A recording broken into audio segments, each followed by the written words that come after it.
বন্ধুরা আজকে বানিয়ে ফেললাম সেই ইন্টারনেটের ভাইরাল পোস্ত পটলের রেসিপি। এই রেসিপিটা একবার দেখলে ইউটিউব ঘাঁটাঘাঁটি না করে খুব সহজে বানিয়ে ফেলতে পারবে। স্বাদটা হবে একেবারে হোটেল বা রেস্টুরেন্টের মতো। পটলের বিভিন্ন রেসিপির সঙ্গে সঙ্গে এই পটল পোস্তটাও দেখলে যেন জিভে জল চলে আসে। বাঙালিদের ভীষণই প্রিয়। তাহলে চলো বন্ধুরা, খুব সহজে ঝটপট রেসিপিটা শুরু করা যাক।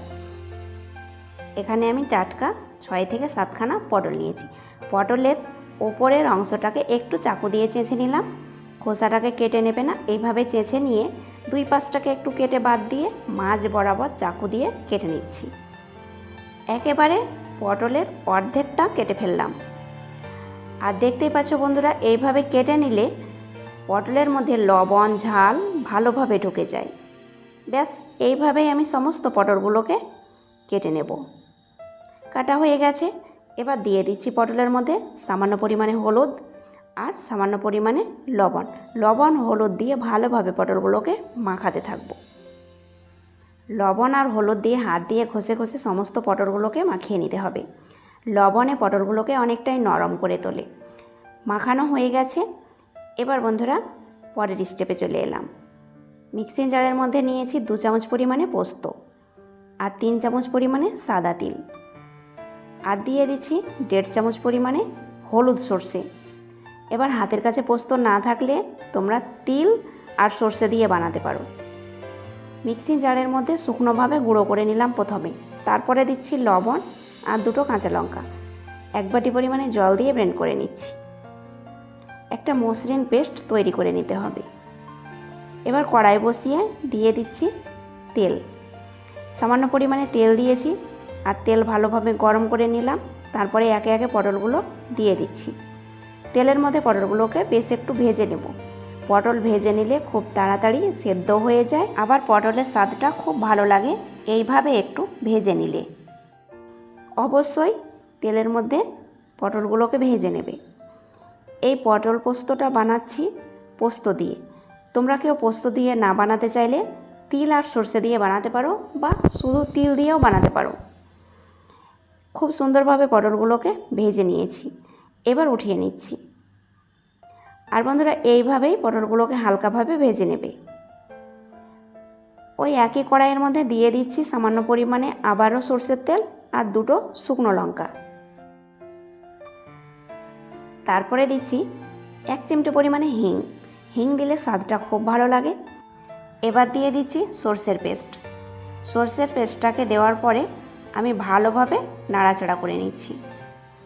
এইভাবে আঁচটাকে কমিয়ে দিয়ে মশলাটাকে কষে নেবে। দেখবে কাঁচা গন্ধটা আর থাকবে না, আর খেতে হবে একেবারে দুর্দান্ত স্বাদের। বন্ধুরা খুব ছোট্ট করে ভিডিওটা বানিয়েছি, স্কিপ না করে পুরোটা দেখার চেষ্টা করবে। এবার আমি সর্ষেটাকে ভালোভাবে কষিয়ে নিয়েছি বেশ একটু। তারপরে পরপর মশলাগুলো দিয়ে দিচ্ছি। দিয়েছি আধা চামচ হলুদের গুঁড়ো, আধা চামচ কাশ্মীরি লাল লঙ্কার গুঁড়ো। এতে কালারটা খুব সুন্দর আসবে, ঝাল হবে না। এই কাশ্মীরি লাল লঙ্কার গুঁড়োটা কেউ দিতে না চাইলে স্কিপ করে দেবে। দিয়ে দিচ্ছি আধা চামচ লবণ। আর বন্ধুরা ভাজার সময় আমি লবণ দিয়ে ভেজেছিলাম, তাই লবণটা তোমরা একটু বুঝে দেবে। এবার আঁচটাকে মাঝারিতে রেখে মশলাটাকে বেশ একটু কষে নেব। আর বন্ধুরা মশলাটা যত বেশি কষানো যাবে রান্নার স্বাদটা ততটাই ভালো লাগবে। কষাতে কষাতে মশলা থেকে যখন তেল ছেড়ে দেবে তখন বুঝে নেবে ভালোভাবে কষানো হয়ে গেছে। বন্ধুরা পারফেক্টভাবে মশলাটা কষানো হয়ে গেছে, তেলটাও মশলা থেকে ছেড়ে দিয়েছে। এবারে কষানো মশলার মধ্যে আমি দিয়ে দেব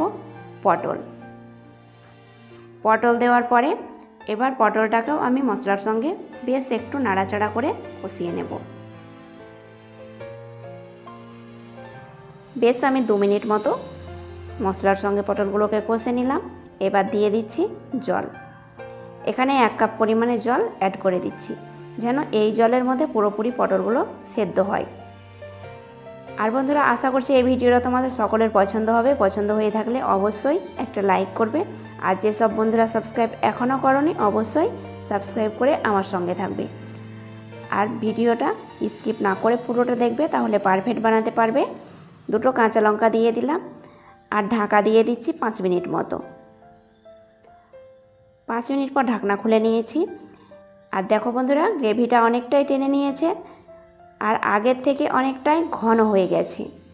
এর থেকে আর আমি জাল করব না, গ্রেভিটা এইরকম থাকলেই ভালো লাগে খেতে।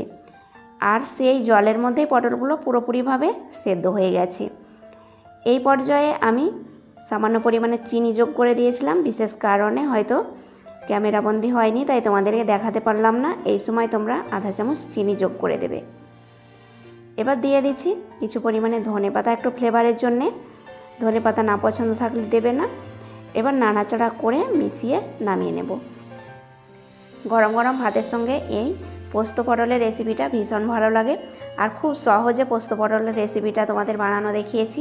এইভাবে তোমরা নিরামিষ দিনে বানিয়ে নিতে পারো, আর খেতে হয় দুর্দান্ত স্বাদের। বন্ধুরা, অবশ্যই আমাকে কমেন্টে লিখতে ভুলবে না রেসিপিটা তোমাদের কেমন লাগলো। আর তোমাদের কমেন্টগুলো করতে আমার ভীষণ ভালো লাগে। তাহলে বন্ধুরা, রেডি হয়ে গেছে পোস্ত পটলের রেসিপি। এবার আমি কড়াইটাকে নামিয়ে গরম গরম ভাতের সঙ্গে পরিবেশন করব। এই ঝটপট রেসিপি বানাতে চাইলে তোমরা এই রেসিপিটা বানিয়ে নেবে। নিরামিষ দিনে হাতে সময় না থাকলে তোমরা এই পটলের রেসিপিটা একবার বানিয়ে দেখতে পারো, দেখবে পুরো পরিবার পছন্দ করবে। এতটাই টেস্টি হয়। আবার তোমরা অতিথি আপ্যায়নও করতে পারো এই রেসিপিটা বানিয়ে। তাহলে বন্ধুরা, আজ এই পর্যন্তই। আবার আসছি নতুন রেসিপি নিয়ে। এতটা সময় ধরে আমার এই ভিডিওটা দেখার জন্যে তোমাদেরকে জানাই অনেক অনেক ধন্যবাদ।